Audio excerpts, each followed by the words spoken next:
go ahead. Dr. Rodney, is there a day that you do not contemplate the events of the 13th of June 1960, even going forward now? No, it's ever present. Every time I look at my children, my grandchildren, I now have 3 grandchildren. My oldest grandchild is 6, and she asks consistently about her granddad. I remember once I had scolded her, and she went outside and saw her looking up in the sky. And when she came back, I said, "What you were doing?" She said, "I was telling Granddad you were mean to me." So he's ever present in our consciousness. We miss him on special occasions. My daughter, Asha, her birthday is on the 22nd of March. Walter's is the 23rd, and Panini's the 28th. So we always had celebrated their birthdays together. So he's ever present in everything we do. And with this legacy in mind, what have you all done to maintain that legacy? It's referred to in your statement, but if you just tell them about it. We set up, well, first we donated the papers to the Atlanta University Center in Atlanta, Georgia. And Atlanta University Center covers several university and colleges, their archives. We donated the papers to those archives. And then I think in 2006, the family set up the Walter Rodney Foundation, where we hold an annual symposium around the week of Walter's birthday, so it may fall on the 20th, 21st. One year it fell on his birthday. And this is mainly to maintain his legacy and his work that he has done as an academic. As you know, he was a prolific writer. His book, How Europe Underdeveloped Africa, has become more significant in the world. It's just being translated into Mandarin, Chinese. We've received requests to republish it in several other languages. And he's extremely well known on the continent of Africa. There's no country that I've gone to that people have not either met Walter or be inspired by his work. So his legacy lives on, and we try to make sure that we are doing the best possible job we can to make sure that his image is not tarnished in any way. Recently, we set up this year we set up the Walter Rodney Press, and we've just republished Groundings with My Brothers, which came out of his speeches in Jamaica. We changed the cover, there's a new introduction and a new afterword. So we hope to, as a family, consolidate his work and make sure that his work continues to be used, especially among young people who unfortunately not a lot is known about. Or they forget. I think in the Caribbean, especially, if we forget some of our people who have offered great contributions, and I think there's one way of keeping his name alive, and I think it's also part of our healing process, continued healing process. Thank you, Dr. Rodney. Very good chair. I think you agree that for their friend, Mr. Stockman will end. That's all I just wanted to say that in my readings I came across information to the fact that Catholic universities, even in England, certainly in Europe,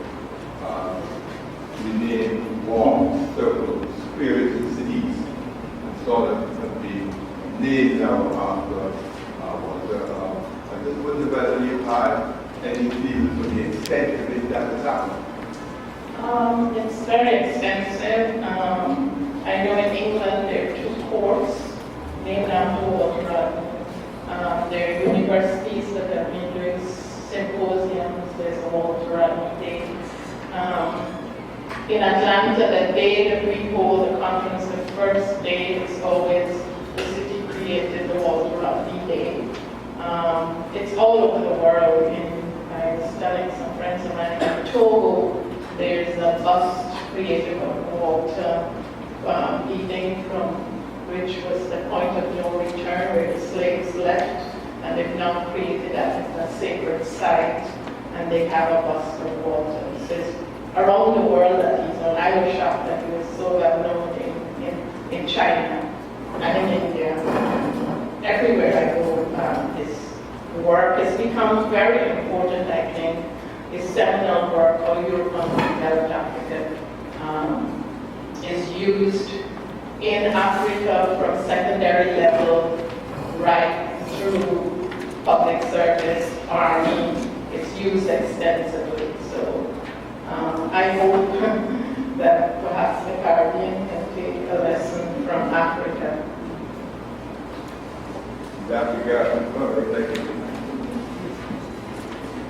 Officer, you're next. Yes, please, Mr. Chairman. Very grateful. Just give your name for the record and proceed, please. Keith Scotland, representing the interests of the fund. Good morning. Patricia Rodney. May I take you to start with the first 2 lines of your written statement? Could you read it into the record for me, please? Which page? You page 1, first 2 lines after 1942.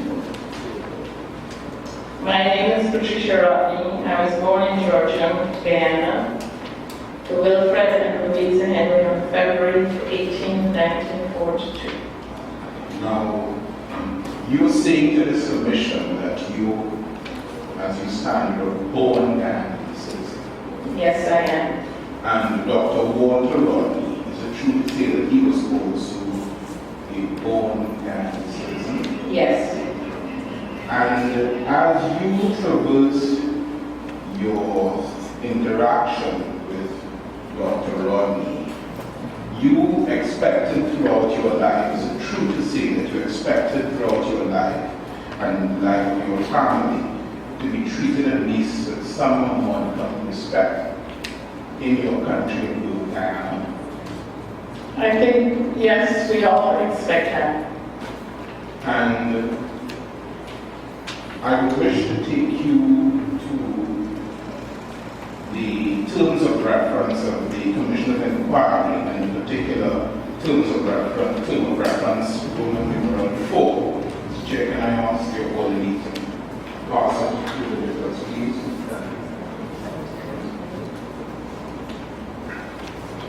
Could you?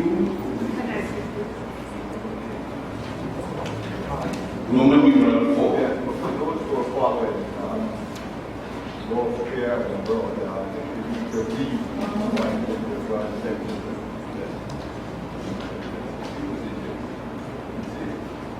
And could you read the term of reference, Roman numeral 4, please? To examine and report on the actions and activities of the state, such as the Guyana Police Force, the Guyana Defense Force, the Guyana National Service, the Guyana People's Militia, and those who are in command and superintendents of these agencies, to determine whether they were tasked with surveillance of and carrying out of actions, and whether they did execute those tasks and carry out those actions against the political opposition for the period of 1st of January 1978 to the 31st of December 1980. Thank you very much. I wish to take you to page 11 of your witness statement.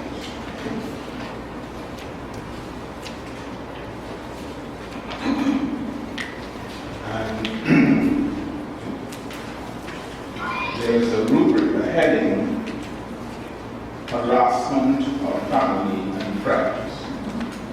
Tell this commission, when you speak about those events, you are speaking from your own personal knowledge and experience, isn't that so? Yes, sir. After that rubric, you turn over page, and the next heading you speak of is house searches. Again, when you speak of house searches, you're speaking from your own personal knowledge and experience. Yes, sir. We then have another heading, harassment, late 1970s. When you speak of the occurrences under that heading, you are also speaking from your own personal knowledge and experience. Yes, sir. And finally, you speak of arrests at page 13 of your witness statement. Yes. This is first-hand knowledge that you are speaking on from your experiences. Yes, sir.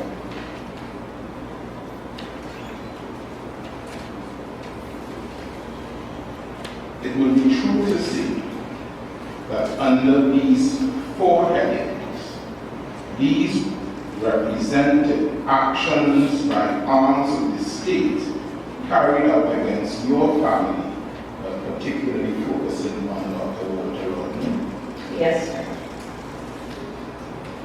At the time, you would agree with me that apart from being a scholar and your husband, he was a leading figure in one of the political parties at the time, the WPA, Yes, sir. and it was an opposition party at the time. Yes, sir. Now, I want to take you through in a little more details, if you can help us under the various headings of your account of what transpired. Is that all right? Yes. Which page? I will start with harassment of family and friends, and that will be on page 11.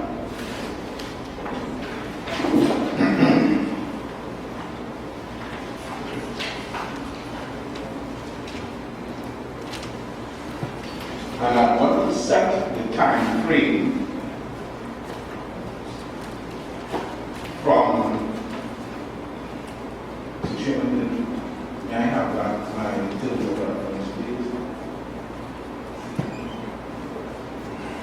I want to set the time frame from 1st January 1978 to, I'm going beyond December 31st, 1980. I want to go to about March, May 1980. So my questions are posed within that category. Is it true to say, ma'am, that during that time, friends who were Guyanese or friends of your family, they who were seen with you were threatened with the loss of jobs? Yes, sir. Who would have threatened them? When they got back to work, I don't know. When they returned to work, They would have they were told at work.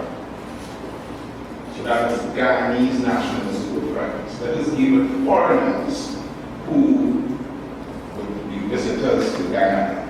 Is it true that they were warned with deportation if they contacted you or Dr. Walter Rodney? Yes, sir. Mr. Scotland, I think you need to, I see where you're going, but you're leaving it hanging. You need to ask whether it's public sector or private sector that these friendly relations are being friendly. Mr. Chairman, I'm actually going to that. This is my next question. And just so that we can have it comprehensively, I would prefer if we had specific examples rather than general statements. Let me deal with the first issue. I go back to the friends who were Guyanese, who were warned about associating with you and threatened with loss of jobs. These were private sector workers or public sector workers as well? Public sector workers. I think we may also know to be very comprehensive and thorough. Who trained you? I asked a question, the witness. Could you, Actually, no. do you know who threatened them? Or what can you share on that? You said when they went back to work. I don't, I'll give you an example. A childhood friend of mine, when I returned and we reconnected, we were at primary school and secondary school together. And she used to visit us very often. And she told me that she was called into her boss's office and told her that if she continues to visit the home of the Rodneys, she would lose her job. And we told her, Odwalt and I, that we understood and that she didn't need to come to our house anymore. That's an example. Give me an example, if you can, about persons who had cars. Sorry, did she continue to come to your house? I'm sorry, Mrs. Bond. That's okay. Did she continue after you gave her the... No, we told her not to, and she did. Forgive me for asking this, is she still alive? She's alive, but we've lost contact. She doesn't live in bed. She doesn't live in Ghana. No. Is it that, She lives in London. is it that you prefer not to give the details in terms of where she works and her name? I can't remember which ministry she works, and I would prefer not to give her name. Thank you. So what would these friends have to do? Like if they're coming to visit, if they disobeyed the order and they're coming to see, they're coming to visit you or they're in their cars. I see your witness statement, if you want to refresh your memory with it. Is it true that they have to park far away from you and walk to your house? Is that another example? Yes, well, it was the same with people who attended public meetings. Their car numbers were taken down. And so it was the same policy, I suppose, that people who came to our house would park 2 blocks away and walk back to our house. No, so you've given us specific examples of friends who foreigners who came to Ghana and visitors who would wanted to come to see Dr. Rodney, to see yourself and see your family. You said that they were threatened with deportation if they went back to you. Could you give us at least an example of that? There was a colleague of ours who had come from the U.S. and we met him on the street, and he said he had been there for some time, but he was told that if he made any contact with us, that he would be asked to leave the country. And this a long time ago, but could you recall who had told him? He said he was told that by the immigration services. Now, what about civil servants who would have been exercising their constitutional right of association and attending WPA meetings? Can you tell us if there were any sanctions, if you know, relative to those persons in the public service? I don't know personally, but I'm sure they were. And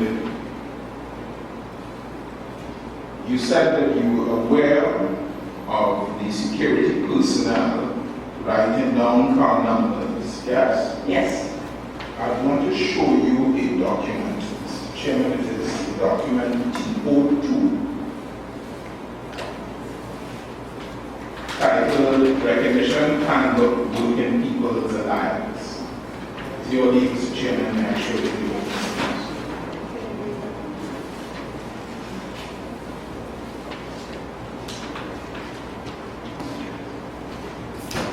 Go ahead. Thank you. May I? Go ahead. Thank you.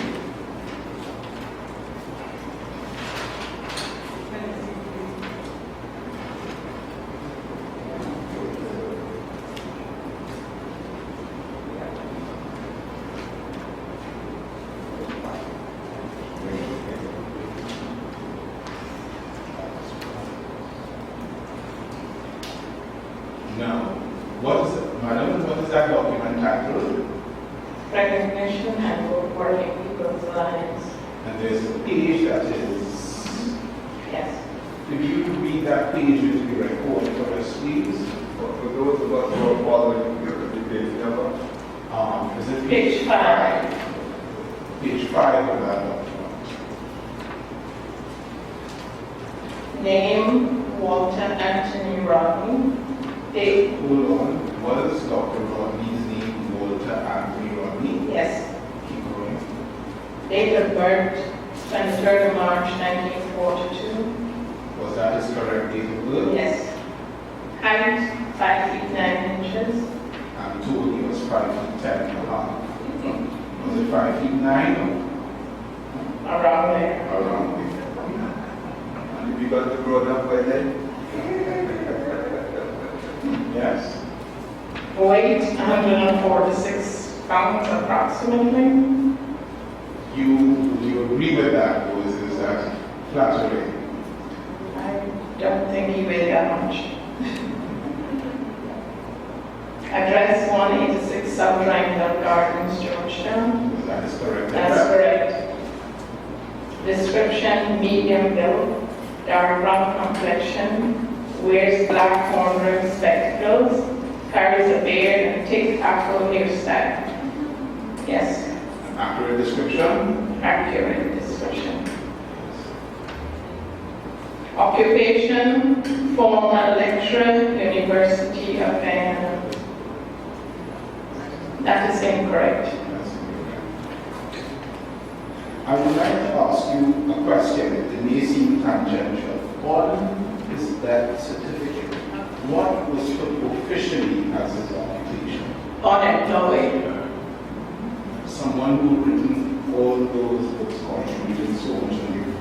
That was not your incision, was it? No, sir. So is it true then that the also what you said was fit. what would you say was it? He was a researcher. Walter wrote several books while he was in Guyana, and he taught outside of Guyana. He taught at several universities in the States during the summer. So he was a lecturer,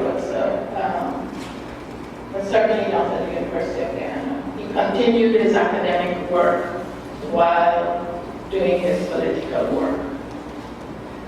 And as you were told within Friends and Pilgrim Peace Council, when he was returning to Guyana, even though you hinted to him that he may not have got the job at the University of Guyana, he was determined to return home and Yes. make his contribution. Yes. And certainly he was not idle or unemployed, as was stated in his lesson. Correct. So the information contained in that handbook relative to Dr. Walter Rodney, I would say, is true and correct. True and correct, except for occupation. But for the occupation. So whoever compiled that, they were doing quite a job of surveillance. Would you not say? Yes. May I take back that document from you?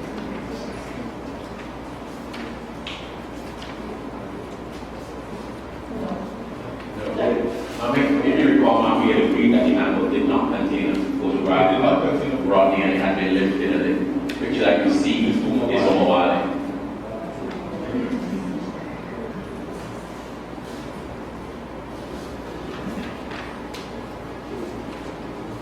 Okay, it's incorrect in two respects. I think that the picture was just, we had looked at, and I think we understood that the photograph of Walter had been removed from our handbook, and that the next person overly was Omawale, and that the reference in the photo therefore was to Omawale's information, which is next in the handbook, page 7.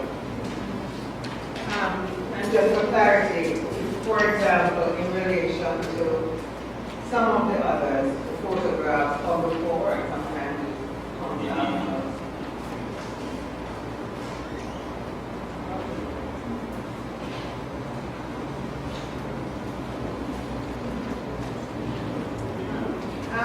While recording, I did note from your statement, which has become your evidence in chief, that you did refer to the various trips Dr. Rodman made abroad to give lectures and speeches, and you did indicate that eventually you were able to acquire a home. Were you able? No, we applied for a home before last year. Should I apply? No, that's probably a little bit intrusive. What I really wanted to know, these trips abroad that you gave lectures, you were able to earn some Yes. kind of living Yes, on these visits abroad? yes. Now, you were telling us in your evidence in chief yesterday that this, what you term harassment, it didn't just stop with you and Dr. Walter, but it extended to your children, minor children. You gave us an example of the carpooling incident when the neighbor was told he's not carpool with you. But would you say that the actions of the state relative to harassment extended beyond yourself and Dr. Wadi? Would you say that initially? Yes, to my parents and Walter's parents. And would you also say it extended to the children? Because I want to give you an example. You recall, I think one of your daughters was learning piano. Yes. Yes, But would you say that it extended to the children? yes. You know, come to the point that on every occasion when you were instructing us on television, we would want to know who told the family that. Okay. You've given us property, so the immigration authority is wanting, but in relation to the carpooling, who gave them that advice, that instruction, that suggestion, who told them that? With respect to Mrs. Scotland, it wasn't a neighbor. She didn't say it was a neighbor. I will go a little more into Commissioner Jack. With respect to the carpooling, I'm going back to the carpooling. Who would have told you, well, firstly, without calling names, you know, the person who was doing the carpooling in the government, was it a neighbor? No, it wasn't a neighbor. It was someone Somebody who lived in our neighborhood, but wasn't our neighbor. Okay, so it was somebody who lived in the neighborhood. Yes. And who was the person who told you, look here, you can't carpool? The person, the father. The father himself. Yes. I'm now going to the incident with the piano teacher. Could you relate to this commission? What happened?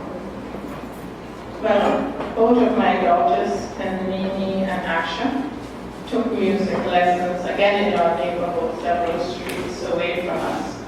And one day I stopped, because I would usually just drop them off at music and then pick them up. The teacher invited me to come upstairs.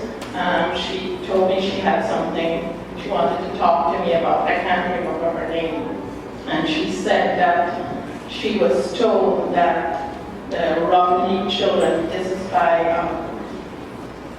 security officers, that she should not allow the Romney children to come to her house for music anymore. What was the reaction? She said she was furious and she told him this was her house and they could not tell her who should come or who shouldn't come to the house. And our children continue to go through. And Madam, this was related to you first hand as being able to She spoke to me personally, directly. Mr. Scotland, a lot of time has passed and memories fade. And these are issues which are very sensitive as well. But if we are not going to take the names of the persons who informed these actions on the part of Mrs. Rodman, Dr. Rodman, then we should know why. If there is a security issue, if there is a concern about the person's welfare, then that should be on the record. But for example, if we're hearing about a piano teacher, we should get the name of the piano teacher unless there is good reason why we would not want to identify that person. And so on. Could you recall? The important point of the help of language. So, yeah, but I think it has to be linked. If indeed you can, of course, linkage to some state agent or someone speaking on behalf of the state of the way. The witness has said, with respect to the carpooling, was a member of the state security person that she didn't identify which member. She has said that, Mr. Chair. And with respect to the piano teacher, could you tell us who should have told you gave her those instructions?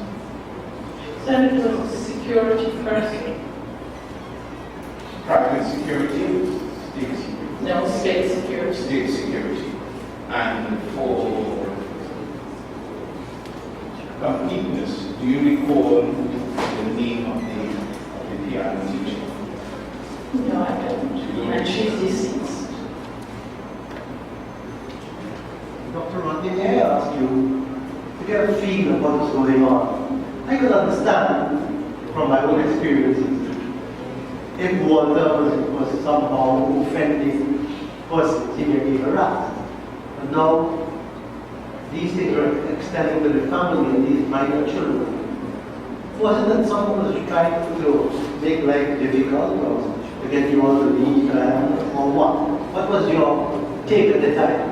My take at the time was that to make our life as uncomfortable as possible, not just his life, but our life, and we will leave. And you will leave. Yes.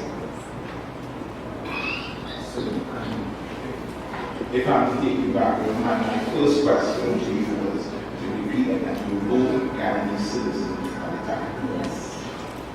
At the time that this incident happened with the piano teacher and the carpooling person, could you recall the age of Asha and Kenny? How old were these children at the time?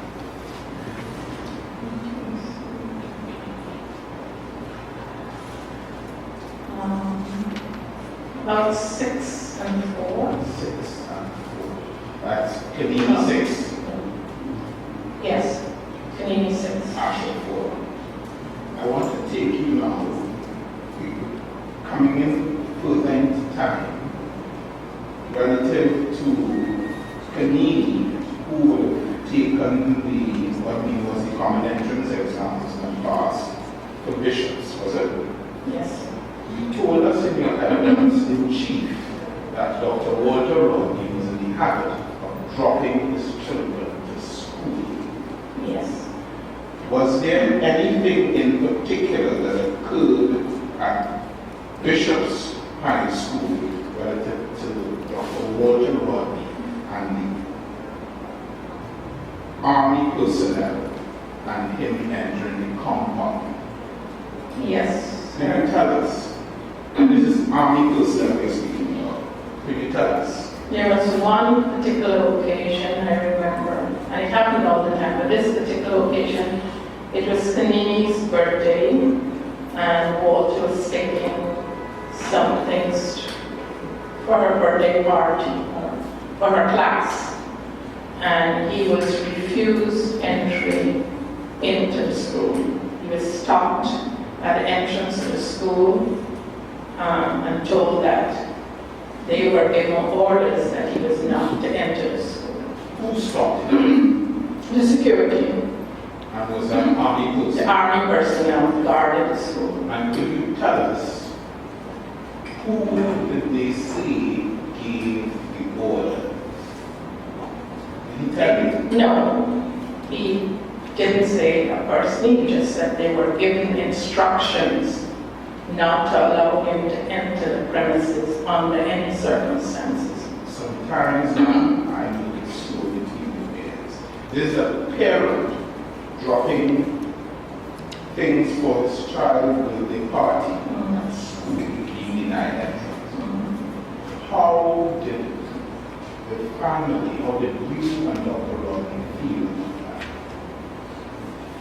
Well, I think that instant, Walter couldn't believe that could happen. So he was able to get a teacher who was a friend of ours to come down and take whatever he had brought for the niece's birthday.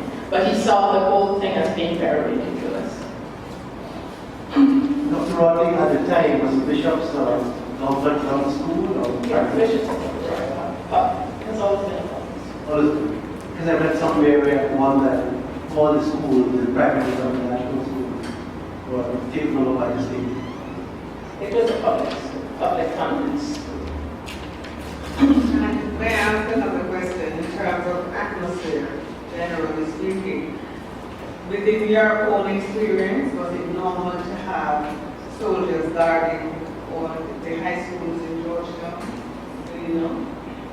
I wasn't aware of other schools, but the president's daughters also attended that school, Bishop's High School.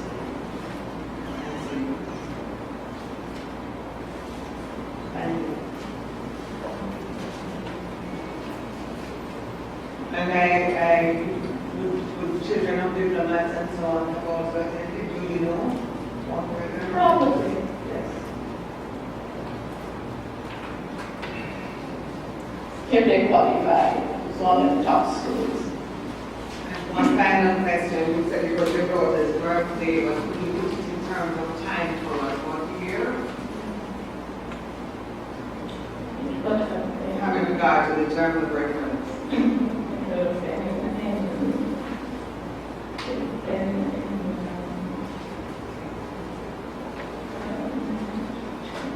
Her 10th birthday. Thank you. What year was she born? 1979. 1969. So that would have been 1979 that would have occurred. Around that time, yes. Chairman, within details of reference number 4. Now, I would want to go to the heading harassment of family and friends and point you to one incident. Now, I remember you telling the friend Queen's Council and Pilgrim about the incident of the trade union leader who didn't want to associate with working people. You know that in Jamaica, Dr. Walter Rodney, he would have associated and had a close relationship with the Rastafari movement and the Rastafarians. Yes. When we turn back, is it true that one of the persons who assisted you, one of your helpers, was a Rastafarian brother? Yes, sir. And was there an incident that occurred in late 1979 relative to this person who was your helper? Could you Yes, repeat sir. that to the Yes. commission, please? We had a young man working with us. And I'll just give his first name, Lennox, and he was a Rastafarian. And one day he left our home and went into town to get something, and the police cut off his locks. At the time, I think it wasn't just because, I think cutting off the locks was for general behavior towards all Rastafarian. But I think he may have been singled out because he was asked where he worked. And he said he worked for the Rodney family. That's what he told me, Lennox told me. So do you think that part of that action was his being targeted due to his affiliation with your family at the time? It could be And this happened around 1979, 1979, late 1979. late 1979. May I move on to house searches? Now, from reading your witness statements, it seems that between January 1978 and let's say, I'm going beyond December 1980, let's say March, April 19, no, let's say March 19, I'm stopping June 1980, the time that you left. Or how many searches would you say were effected on your home where you live at? It could be once a week, it could be sometimes twice a week. It was continuous. I mean, we didn't know when to expect it, but it continued. I need to take this in installment. When I say your home, I'm reading from the handbook, I mean at 186 South Rumwell Gardens, Georgetown. Yes. So you were saying that between 1978, January 1978, and June 1980, twice a week over that period, on average, your house would be searched? No, I think the searching increased. At first it was incremental. It increased 1979 was when the searches got intensive. So it would be from 1979 that you would average your house would be searched Yes. twice a week? Yes. No, that is... Dr. Rodney, give us an idea about the time that these the times of day or night that these searches were carried. It could be morning, early morning. How on? Like 7 o'clock. It could be lunchtime. I think the latest I remember is like 10 o'clock one night. That was the latest ever. But it could be any time during that period.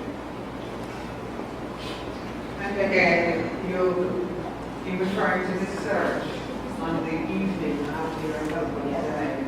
You said this was no ordinary search. They were Yes. rumbling and Right. pulling up the place. The search- On the previous occasions, prior to this day, no were these searches?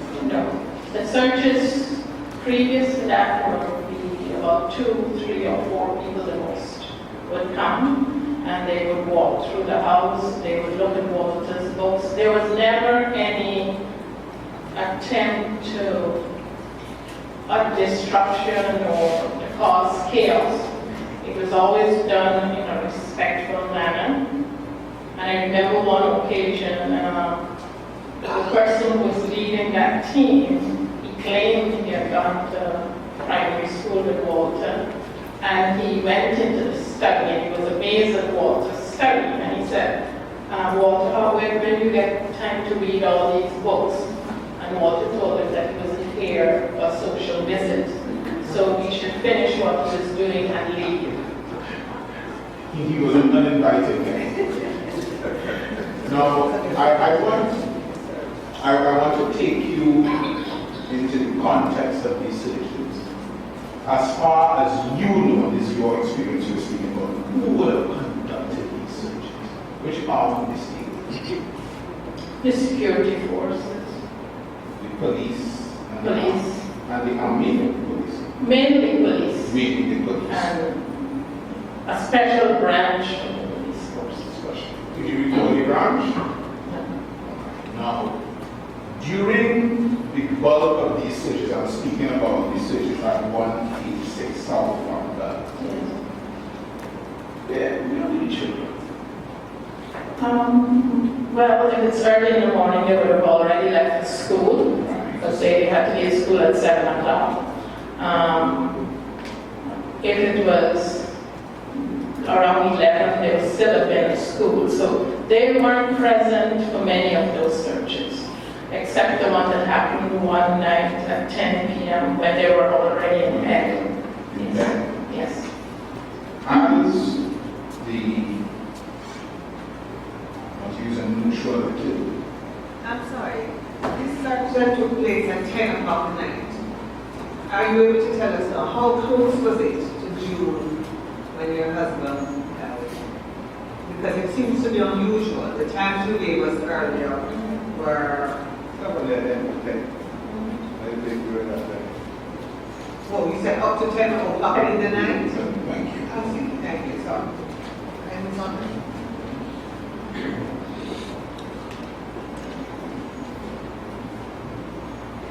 Now, I want to ask you this. You gave an example example, to the Queen's Council of when you have to line up to get like flour, etc. So I'm asking Mr. Neutrally as the lady of the house where your house was being, your home was being searched. How did you feel about this? Twice a week you're having these uninvited guests. How did you feel about it as a citizen of Guyana, as the head of our house?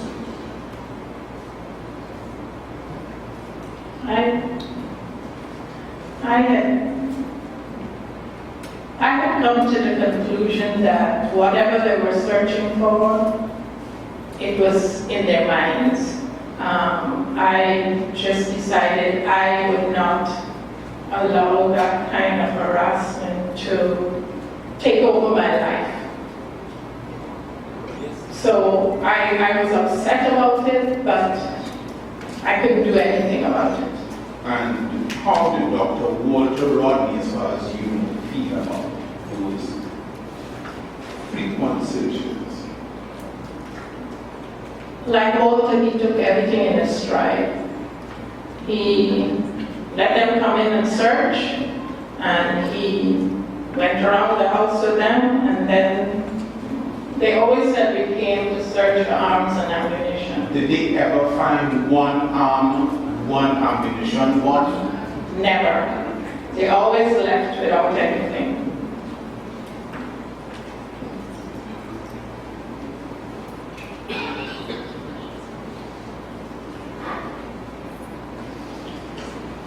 Could you describe to us when these personnel, security personnel came to search your house? Were they armed? Were they dressed in combat gear? How were they dressed? No. In the earlier searches, they came in plain clothes. I never noticed any arms on them. It wasn't until the night of Walter's murder that they came heavily armed. And they came heavily armed. Yes. Also, during the late, it was when Walter returned from Zimbabwe, Yes.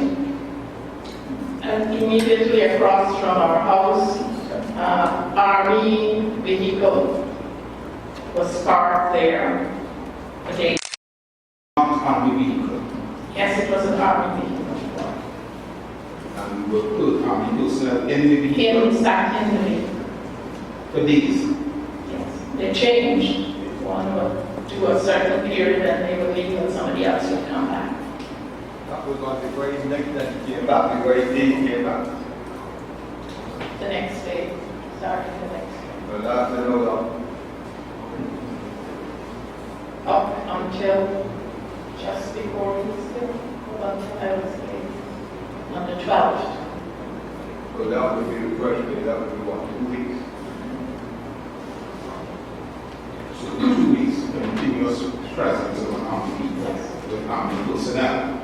Now, I would wish to take you on a very critical area to page 12 of your witness statement. Line 14, counting from the bottom. Starting with Let's go to this first couple. This water to speak to you about this independent. Yes. And he saw something very disturbing that they could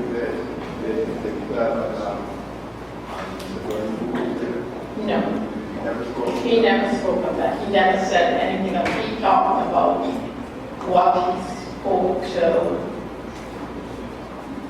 President Mugabe about.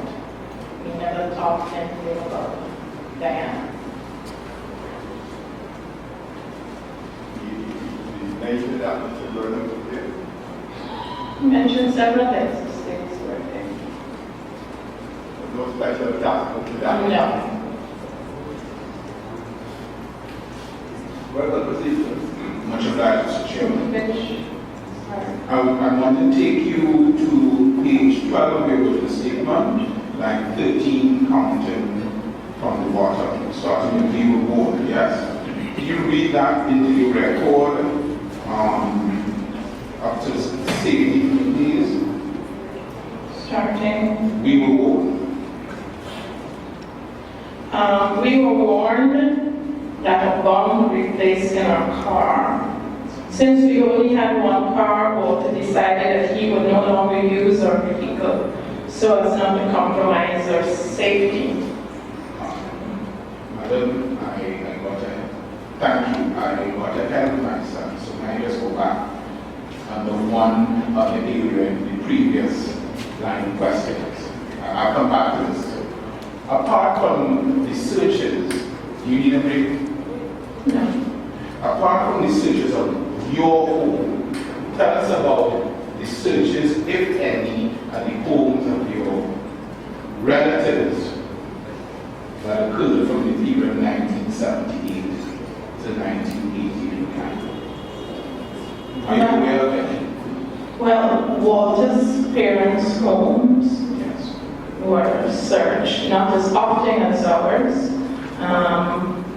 And because Eddie Rodney at times spent a lot of time in his mother's home, and Eddie was arrested when they did a search on June 13th.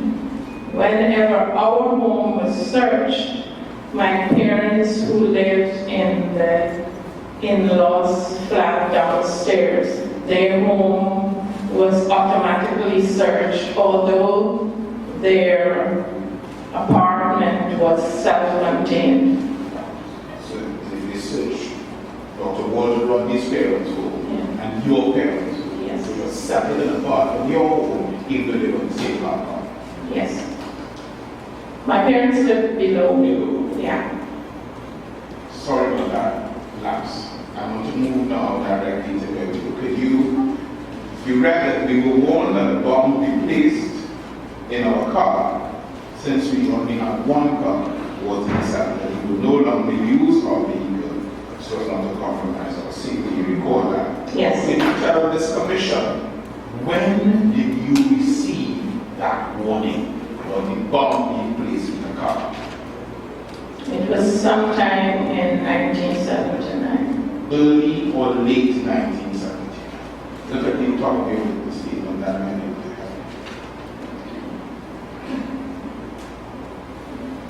It says late 1970s.